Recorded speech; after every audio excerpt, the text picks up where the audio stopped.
आज चलतु बनैबा पोटलरू गोटे नुआ तरकारी। हुए तो आपण मैंने आगरू केबे भी बनई नथिबे। बांफ दिया पोटल तरकारी गरम भात रे बहुत मजा लगे। पोटल सरिबा पूर्वरु निहाती थरे बनांतु। वीडियो भल लगिले वीडियो को लाइक करंतु, निश्चय गोटे शेयर करंतु। चैनल जदि नुआ अछंती तळे थिबा ब्लैक कलर सब्सक्राइब बटन रे प्रेस करी प्लीज चैनल को सब्सक्राइब करंतु। नुआ नुआ वीडियो रो नोटिफिकेशन पाइबा पई बेल आइकन रे ऑल ऑप्शन रे प्रेस करंतु। जय जगन्नाथ। मु सस्मिता आपण समस्त को स्वागत करुछि सस्मिता स्टार किचन को। प्रथम चलंतु तरकारी पई आमे गोटे मसला बनाइबा। मसला पई गोटे छोटो चमच हळदिया सोरिष नेबा। हळदिया सोरिष रे ई तरकारी खाइबा पई भल लागिबो।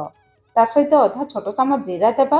आपण चाहिले केवल सोरिष मसला देई ई तरकारी को बनाई परिबे, किंतु तरकारी रो टेस्ट बढ़ाइबा पई गोटे छोटो चमच पोस्त देबा। जदि पोस्त थिबो देबे, नहले 2 चामच सोरिष देबे।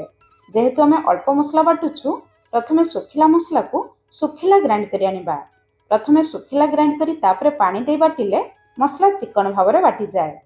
तापरे 5-6टी रसुण देबा। राग पई गोटे कंचा लंका देबा। जेहेतु आमे बेसर मसला बाटुछु, अल्प लुण अल्प हळदी गुंड देबा। अल्प लुण अल्प हळदी गुंड देई बेसर मसला बाटिले मसला जमा पिता लागि न थाए। तापरे 4-5 चामच पानी दे मसला को चिकन करी बाटी आनिबा। तरकारी बनेबार आधा घंटा पूर्वरु ई मसला को बाटी की रखिबे। तरकारी रो टेस्ट बहुत बढ़िया आसीबो। मसला रेडी ही गला। आजिर तरकारी पई एठी मु नेछि 5टी मीडियम साइज रो पोटल, पाखापाखी 250 ग्राम रो पोटल। एबे चलंतु पोटलरू चोपा बाहर करिबा। देखंतु जेमिति मु बाहर कली सेमिति बाहर करिवे। पोटल रे अल्प अल्प चोपा रहिले तरकारी रे बहुत बढ़िया वासना आसीबो। ता छड़ा पोटल देखिबा पई बहुत सुंदर लागिबो। चोपा बाहर कर सारिबा परे गोटा धोई आनिबा। तापरे आमे काटिबा। तापरे पोटल को आमे छोटो पीसेस रे काटिबा। तरकारी रे बहुत जल्दी सिझी जिवो। सेम प्रोसेस रे सब पोटल को काटी नेबा। आजिर तरकारी को आमे केवल पोटल रु तयारी करिबा। चलंतु तरकारी बनेबा स्टार्ट करिबा। कढ़ाई गरम करी गोटे बड़ चामच सोरिष तेल गरम करिबा। एई तरकारी को सोरिष तेल रे बनेबे, खाइबा पई बहुत बढ़िया लागिबो।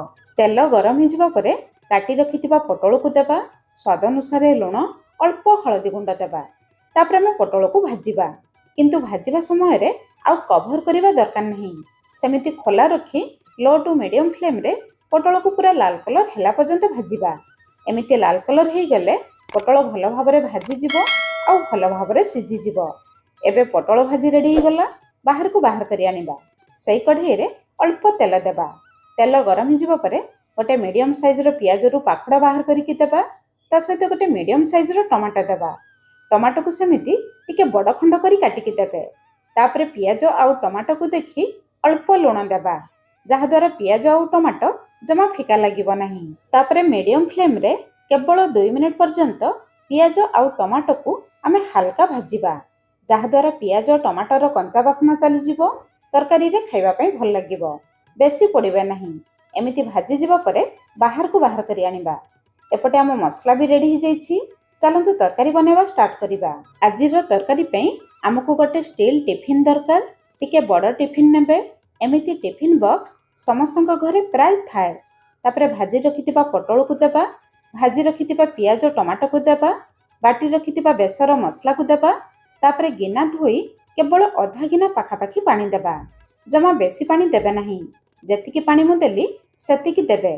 तापरे अल्प हळदी गुंड भल कलर पई अल्प काश्मीरी लंका गुंड देबा। राग पई आमे कंचा लंका देथिले। गोटे छोटो चामच कंचा सोरिष तेल देबा। एई तरकारी रे बहुत बढ़िया वासना आसीबो। अल्प किछि कटा धनिया पत्र देबा। सब जिंस को गळे नेबा। शेष रे भल वासना पई गोटे कंचा लंका को मझिरु चिरा लगेई देबा। टिके राग भी लागिबो। जदि राग पसंद ताहले देबे। एबे चलंतु आमे तरकारी को बांफ देई सिझेबा। बांफ देबा पई गैस ऊपर गोटे बड़ कढ़ाई बसेबा। कढ़ाई रे बेस किछि पानी गरम करिबा। कढ़ाई बड़ नेबे जेमिति टिफिन बॉक्स रही जिवो।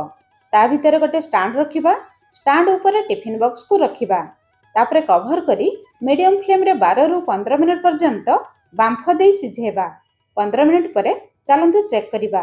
देखंतु जेतिके हमें पानी देथिले आउ अल्प पानी अछि। मझिरे टिके चेक करिवे। जदि पानी सुखी जाइथिबो अल्प पानी भी देई परिबे। 15 मिनिट परे टिफिन को बाहर करि आनिबा। पूरा ठंडा हेबा पई छाडिबा। ठंडा हला परे ଆମେ ଟିଫିନ୍ ବକ୍ସର ଢାଙ୍କୁଣୀକୁ ବାହାର କରିବା। ଗରମ ଥିବା ଅବସ୍ଥାରେ ବାହାର କଲେ ଟିଫିନ୍ ବକ୍ସର ଢାଙ୍କୁଣୀ ବାହାରିବ ନାହିଁ। ଏବେ ଆମ ତରକାରୀ ପୁରା ରେଡି ହେଇଯାଇଛି। ଏହି ତରକାରୀ ହେଉଛି କଲିକତା ଫେମସ୍ ବାମ୍ଫ ଦିଆ ପୋଟଳ ତରକାରୀ। ତରକାରୀ ଦେଖନ୍ତୁ କେତେ ଡେଲିସିୟସ୍ ଦେଖାଯାଉଛି। ଏହି ତରକାରୀ ବନେଇ ଆପଣମାନେ ଗରମ ଭାତରେ ଖାଇବେ, ବହୁତ ବଢ଼ିଆ ଲାଗିବ। ମୁଁ ତ କହିବି ନିହାତି ଥରେ ବନାନ୍ତୁ, ଆଉ କେମିତି ଲାଗିଲା ନିହାତି ମୋତେ କମେଣ୍ଟସ୍ କରି ଜଣାଇବେ। ତାହେଲେ ଆଜି ପାଇଁ ରହିଲି, ପୁଣି ଦେଖା ହେବା ନୂଆ ରେସିପିରେ। ଧନ୍ୟବାଦ।